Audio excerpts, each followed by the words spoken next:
Estamos de volta, a bola não para você aqui no canal de São Paulo, através da Vivo TV, canal 26 Fibra, site do canal de São Paulo, canal sp.com.br, e lá no meu canal no YouTube, se inscreva lá, canal do Fred Júnior. Com Diogo Silva, parte da comissão de atletas, um personagem importante, tem ligado à música, aliás, no programa Bola Não Para, ele já mostrou até, inclusive, lançou o clipe lá comigo, lá, um dos clipes, trabalhos musicais é do nosso Diogo Silva.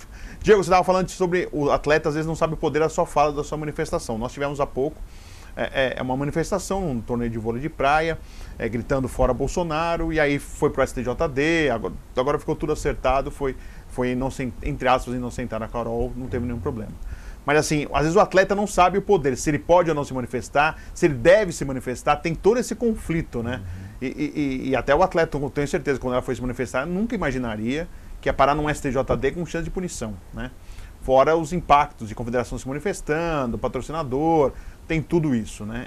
E até para você não esbarrar, é uma linha tênue ali. Pode ou não pode, aonde é censura, aonde se você se comprometeu que não se pode manifestar, tem todo isso envolvido. Essa é uma das preocupações também, né, Diogo? Essa é uma grande preocupação, que é o direito de expressão, né? Entender que o atleta é humano, ele também quer colocar causas, as causas que ele vive e que incomodam ele. E o mercado de trabalho dele é o esporte, que é uma grande vitrine social. Então, isso precisa também ser atualizado, porque a cada evento, a cada organização tem um estatuto, tem regras. E dentro dessas regras ali diz se é proibido ou permitido. Mas muitas vezes essas regras foram criadas com a nossa ausência. Sim. Então, essas comissões de atletas, o trabalho mais árduo é modificar essas estruturas que sempre criaram regras na nossa ausência. Tá. Porque com a nossa presença, certos pontos a gente já fala, olha, mas isso aqui a gente vai ter que conversar. Isso aqui é importante para nós, o direito de imagem é importante para nós, a expressão de liberdade é importante para nós. E aí, saber até onde pode, até onde não pode. Porque, no caso da Carol, ela fez um fora Bolsonaro e em 2, 3 dias ela já estava sendo julgada. Sim. Estava sendo julgada pela imprensa, pela sociedade, pelo clube, pelo representante dos atletas, sem direito de defesa. Sim. Extremamente rápido.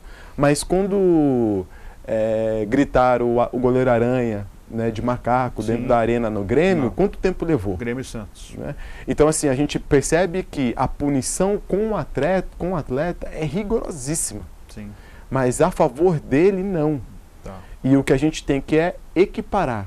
Né? Por que a punição ao atleta é tão forte? E, Diogo, tanto aquele que fala fora Bolsonaro, como aquele que aplaude o Bolsonaro? Exatamente, porque se não pode expressões políticas, são todas, Tá. não uma.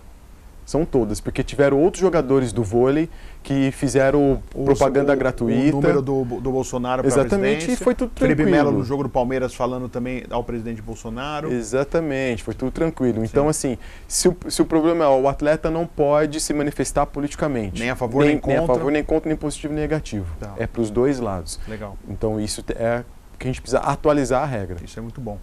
Vamos falar um pouquinho sobre racismo, Diogo. A gente está muito, né, nessa pauta. Infelizmente, ainda estamos, né, indo para 2021 com essa pauta ainda sobre o racismo. No esporte é muito forte isso. Claro, na nossa sociedade, nós tivemos o caso lá no Carrefour, em Porto Alegre. Fora outros casos que, infelizmente, a gente tem que lamentar que ainda isso exista. Eu queria que você falasse um pouquinho do esporte. A curto prazo, Diogo, você acha que tem como solucionar isso com esse trabalho de vocês de atletas, ou é algo que já está tão enraizado há tanto tempo, que é um trabalho de longo prazo, para que isso melhore? Porque não vamos falar que não vai existir mais, isso é impossível de falar, porque infelizmente cada pessoa tem a sua cabeça, né, de maneira errada ou certa, mas cada uma tem um pensamento. Mas o que você pensa sobre isso, essa bandeira que você carrega há tanto tempo contra o racismo? Ela tem que ser a longo prazo, porque a curto prazo é o que nós estamos fazendo agora, redes sociais, alertando as pessoas, tentando tirar a negação das pessoas que o racismo não existe, como foi a fala do vice-presidente, o Mourão. Porque essas falas negacionistas, elas fazem os nossos índices de violência aumentarem, porque já que não existe, então essa violência também não existe. Né? E aí a gente fica até com uma esquizofrenia social, claro. E não é bem assim que as coisas estão funcionando.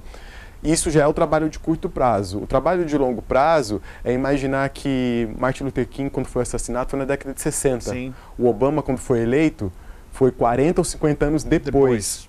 Então, para que a gente consiga, de fato, um Obama, é um trabalho a longo prazo. E não que um Obama irá resolver os problemas, mas o que eu estou falando é... um representante. Um representante dentro da maior representatividade política nacional, ele precisa ser um trabalho de longo prazo. Então, nosso trabalho de longo prazo é, primeiro, incentivar que esses jovens permaneçam vivos, né? Criar programas, políticas afirmativas para que eles sejam empregados, né? Para que aqueles que estejam empregados, que os salários deles sejam melhores, para os outros, que eles consigam ocupar cargos de gerência. Então, quando a gente fala do esporte, eu estava falando umas entrevistas atrás sobre a Daiane dos Santos. Eu falei, você tem ideia de quanta força a Daiane dos Santos tem que fazer para dar um salto duplo carpado? A força necessária? E, né, quanta força um jogador de futebol tem que fazer para dar aquele arranque, sair na frente de todo mundo e fazer o gol? Então, dentro do trabalho de força, nós somos contratados, porque a gente já foi contratado para carregar safra nas costas, caixa de supermercado, todo tipo de trabalho pesado onde a gente é contratado. Agora, todo tipo de trabalho que é necessário o seu intelecto, né, a sua cultura mais afiada, mais fina, nós somos pouquíssimos contratados. E por que há esse disparamento de ser contratado para um mercado e não ser para o outro? Sim. Isso vem de uma cultura negacionista, porque quando eu nego que isso existe, eu não corrijo. Então, negar não funciona. Claro. A gente tem que assumir, não, somos sim um país racista, temos mazelas sociais e quais são as ferramentas que a gente precisa utilizar para reduzi-las, para diminuí-las. E dentro de um trabalho de longo prazo, um dia, vamos pensar, no futuro, não exista mais. Mas primeiro eu preciso aceitar que ela exista. Claro. E na sua opinião, Diogo, eu penso dessa forma, se você pensa diferente, fique à vontade. Sim. Existe o preconceito racial, existe o preconceito social. Sim. O racial em relação à cor da pele e o social que o cara vê, o rico pode tudo e o pobre pode nada. Exato. Tem isso, não tem? Tem. E no esporte também tem dessa maneira também. Assim, aquele que tem condição, tem espaço, consegue algo melhor, às vezes dá em detrimento àquele que, por mais que ele lute, por mais que ele tente, se ele não tem condições, às vezes, de seguir, de pegar uma condução, de treinar, de fazer uma seletiva, para pelo caminho. Não é mais ou menos isso? Tem. Não, se você vai pensar assim, a gente jamais vai ver a polícia entrando no Alphaville, arrombando uma porta, uma casa, entrando, dando mata-leão no dono da casa e tirando ele dentro de casa e levando para a delegacia. Sim. Nunca acho que a gente vai ver isso. Mas isso diariamente acontece nas comunidades e nas periferias. Então, Milton Santos, que é um grande escritor, né, geógrafo, ele diz que a periferia é o nosso território e esse território é invadido constantemente. Então, o direito na periferia é diferente do direito num lugar não periférico. E isso é exatamente as questões sociais, são os preconceitos sociais. Então, a polícia se sente segura de entrar nesse território, mas ela não vai fazer a mesma coisa naquele outro território rico ou milionário. Sim. Então, é a mesma polícia. Sim. Por que ela... Tem diferença. Por que ela pensa diferente, né? Então, isso sim é um preconceito social que está dentro das vestimentas das pessoas, quando o segurança fica te acompanhando dentro do supermercado, ele dentro de um estereótipo que foi criado sobre nós, ele diz, eu tenho que ficar atento. De olho. De olho, não é? E acaba esquecendo que as pessoas que mais roubam no Brasil usam terno e gravata. Com certeza. Então, isso é um preconceito que existe social.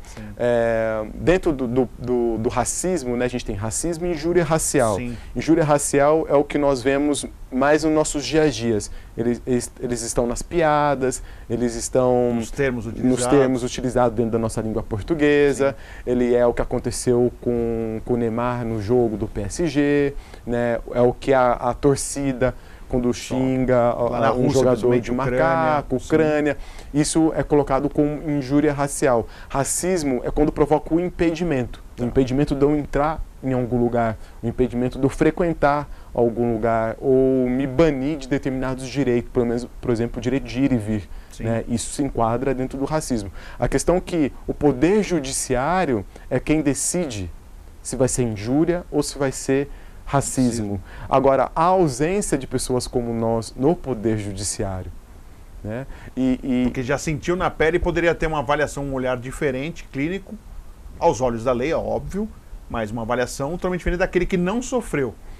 Exatamente. Então, assim, criar somente a lei não adianta. A lei é importante porque agora a gente criminaliza. Mas agora a gente tem que também entender quem julga. Sim. Porque senão todos os casos, eles... Não, isso aqui é uma pena branda, é uma cesta básica. Não, isso aqui foi um mal entendido. Então, o racismo sempre é colocado como um mal entendido, uma piada. Não foi bem assim, não foi bem assim, você levou muito a sério. Então, colocar um descrédito a nós, que é a negação, né? Você, que é o que está acontecendo com o Lewis Hamilton. Quando o Lewis Hamilton começou a levantar a bandeira e se expor, ex-pilotos começaram a dar um descrédito. Não, mas ele não é tão bom, ele não tem concorrente como o Schumacher teve. Ah, mas ele não é... É assim que começa a te diminuir a sua importância. Legal. Diogo, a gente está já na parte final e passa muito rápido o papo com o Diogo. A música continua, né, Diogo? Como que estamos aí na música? A música continua. Fizemos um show agora em homenagem ao mês da Consciência Negra, 20 de novembro, pelo Fábrica de Culturas. Então, quem quiser acessar, colocar YouTube, Fábrica de Cultura, que vai sair a nossa última apresentação. O nome do meu grupo chama Senzala High Tech. Você pode entrar @Senzala High Tech de tecnologia, mas a tecnologia não necessariamente é tecnologia como do nosso celular. Tecnologia é acesso, né? O nosso celular nos dá acesso. Então a gente tem o termo de que nós que viemos dessa cultura precisamos ter acesso. E a música e o esporte são formas de ter acesso. E para fechar mesmo, nosso taekwondo, como está, Diogo, nesse momento aí? Você referência, o Márcio Venceslau referência, Natália Falavinha também como referências. Como que estamos aí, a sua modalidade nesse momento? O taekwondo tem uma nova geração muito forte. Já temos 3 atletas classificados para os Jogos Olímpicos de Tóquio, que é Milena Titonelli, que foi a primeira atleta a ser campeã dos Jogos Pan-Americanos no feminino, o Ícaro Miguel, até 80 quilos, primeiro do ranking mundial, e o Netinho, que é um paraibano, que está entre os 8 melhores do mundo. Essa é a equipe que vai para os Jogos Olímpicos de Tóquio. A Milena e o Ícaro estão treinando na Sérvia há 2 meses, dentro do programa Missão Europa, feito pelo Comitê Olímpico Brasileiro, que levou parte desse time para Portugal. Isso. E outros grupos treinaram na Europa, mas em pontos onde as suas modalidades são mais fortes, que foi o caso do taekwondo na Sérvia.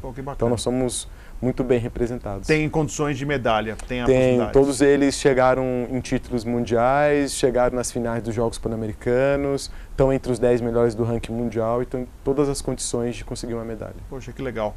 Diogo, mais uma vez, cara, prazer reencontrá-lo. Eu fico muito feliz, assim, fico satisfeito de ver que você segue aí não só na palavra, mas com atitudes para uma mudança do esporte. A gente aqui, eu fiz algumas entrevistas o esporte ser inclusão social, né? Às vezes o projeto não quer procurar um novo Pelé, um novo Neymar, mas não, que é um novo cidadão, né? Um cara que possa mudar o futuro do país. Eu acho que está faltando cada vez mais e são projetos sociais que têm um vínculo com o esporte, que faz parte, né, da nossa vida, né? Todo mundo gosta de ver um futebol, ver um outro esporte, uma outra modalidade. Jogos Olímpicos a gente sabe como atrai as pessoas, o movimento das pessoas. Então, cada vez mais, quando o atleta tem voz ativa, melhor é para a nossa sociedade. Pelo menos essa é a minha avaliação. E eu fico muito feliz por você fazer parte da comissão de atletas, ter esse posicionamento que não é de hoje, não é algo de oportunidade, não. É uma coisa que você sempre manteve na sua história, que você pagou um preço por isso. Exato. Pagou um preço por isso, infelizmente, mas graças a você, outros estão aí se manifestando da mesma forma. Parabéns, viu, Diogo? O que a gente fala é que com racismo não existe democracia. Sim. Então existe o grupo Esporte pela Democracia exatamente para mostrar como o esporte é fundamental para nós e como ele faz parte desse acesso de democracia, né? Então, acho que muitos atletas estão mudando sua forma de ver, estão mudando sua opinião e a gente acredita que futuramente eles estejam cada vez mais fortes. Que legal. Agradecendo sempre aqui o Diogo Silva, nosso grande convidado dessa semana do programa Bola Não Para, que volta na semana que vem com mais uma edição inédita para você. Até a próxima, um abraço!